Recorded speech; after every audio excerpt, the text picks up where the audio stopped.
Okay, so basically, this isn't grass, so I'm not going to make a formal range claim. I'm not going to do anything like that. It's also very windy, and I don't know how much it's going to hop up or hop down, but just I come out here just to get a basic idea of how far it will go and how this blaster will behave at 18 kilograms.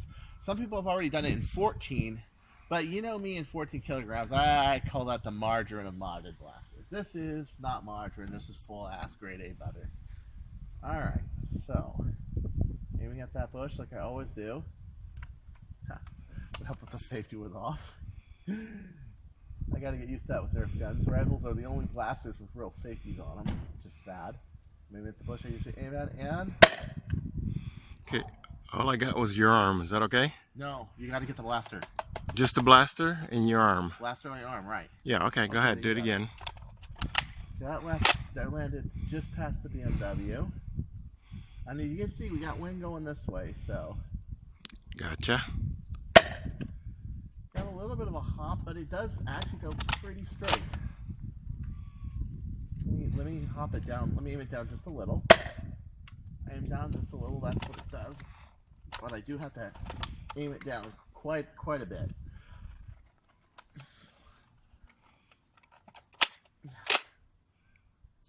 And let's take one more shot. See, it's pretty good. Pretty good. I'm not going to make a range claim, but I'm going to say this. This is a pretty good sidearm. The priming, however, is an issue because your contact area you have. My father actually had a really good idea of putting a handle back here that you just go back and forth like you do the JT100s, the pistol splats. I may do that for this one because this is really hard to prime. You got to understand, okay, I'm used to priming 28 kilograms, but that's with a draw handle. That's a hook. A hook is really easy to grab because you have positive grab. On this, it's a slide action, so it's not really all that easy to prime.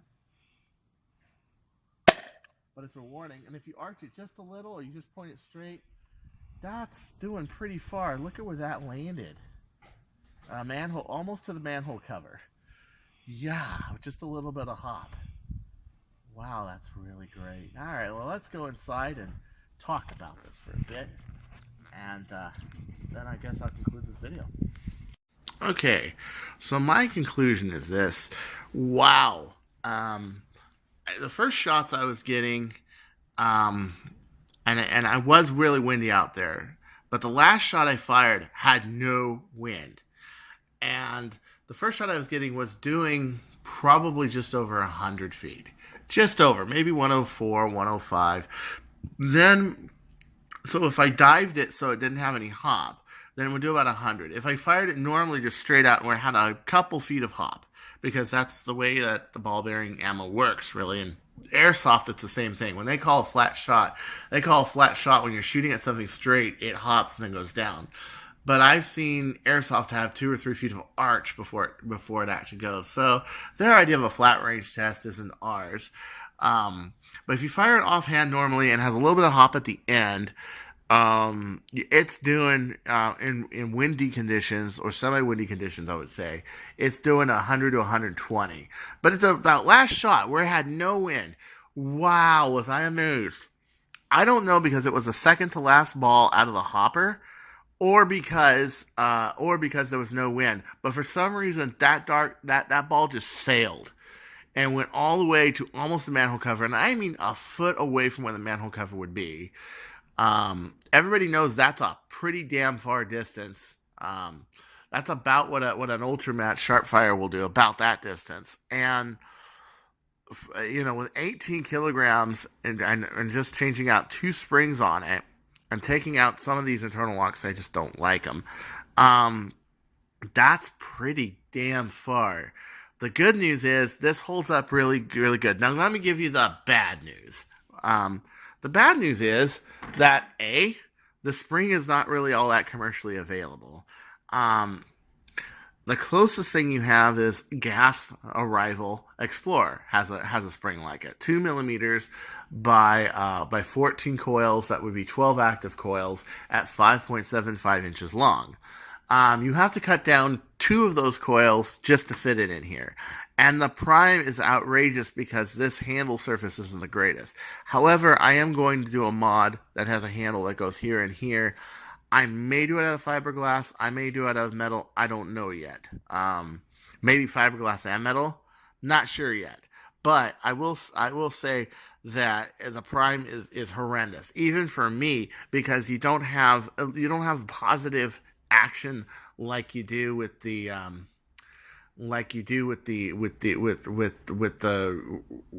pistols I shoot, what you do with a long shot pump grip, where you have a place for your hand to be anchored right. This doesn't quite anchor the hand really well.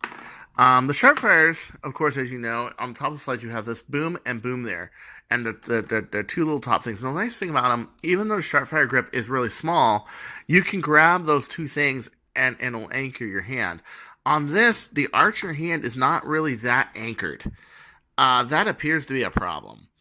I mean, it would look really dorky if they had a big sight here and a big sight here. I'm sure they wanted to keep it lower profile, and they didn't really intend for it. But there needs to be some way to anchor your hand to that slide better. And I'm thinking the grip that's similar to on the Z100 pistol splat. That's probably your best way of doing it. Then you can handle 18K easy. The spring catch, everything else on it's built for it. The spring catch is one of the most robust spring catches I've seen on a Nerf gun ever. Again, I will say not as nice as the Archer. The Archer could probably do. I designed it to do 28 kilograms. Let's put it that way, and do it nicely. Okay, so if you wanted to get really aggressive and they had metal parts, 40, 50 is definitely possible. But it's not as nice as the Archer catch, but it will do.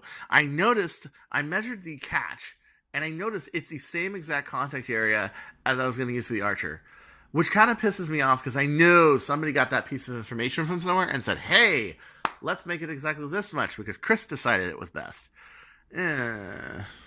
But nonetheless, it's not the same. Archer's going to kick its ass for the simple reason of it's disassemblable. It's more modular. It's made for Steffens to begin with, and it's much more of a combat pistol. It's much more rugged. It's made for Singapore Wars, basically. But this is not bad, and I'm very impressed with this. They took out the gears. There's no gears. Your Apollo Blaster you can't really mod because it has gears. I guess you can mod an Artemis. But from what I understand, I'm not sure if that has gears or not. But anyway, it's good to see that they took the gears out and they just went with a straight slide action. And this is what makes this so moddable over the others. My other piece of advice is don't try to mod an Apollo. Don't try to mod any of the other Apollo blasters with the rifle blasters with this kind of power, because their drivetrains, a lot of them have gears in them. I've heard of Artemis being successfully done with 14. I definitely would not try 18, especially if it ends up being geared. Apollos definitely no. I remember the first time I tried to mod an Apollo, I broke a gear.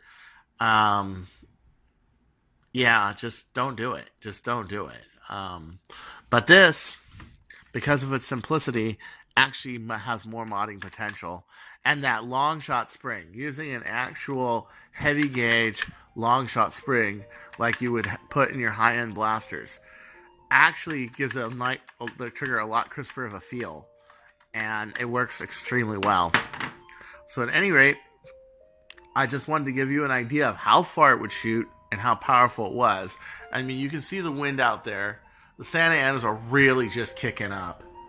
Well, maybe you can't see it because that tree is actually not in the wind. But, and it's fire season. I can only be out there really quick. I want to thank my dad for helping me with this video, because I had to lower my exposure to the outdoors as humanly possible. And even from going outside, or just a few minutes, I have a sore throat. I mean, that's how allergic I am to the brush out there when it burns. And there's not even smoke in my area, but it's just around. It doesn't matter. It just goes through the hills, through the buildings. The currents just go back. It's just, when we have brush fire here, I'm literally under lock and key at my house. So, till the fires are out, no more Disneyland for me.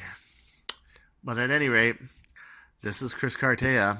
Good old Mr. Jet saying, don't you go changing. And Hasbro, we're going to kick your ass with the Archer. We're sorry. Oh, there's a big gust of wind right there. Whew, see? Real windy. All right, take care. Peace out.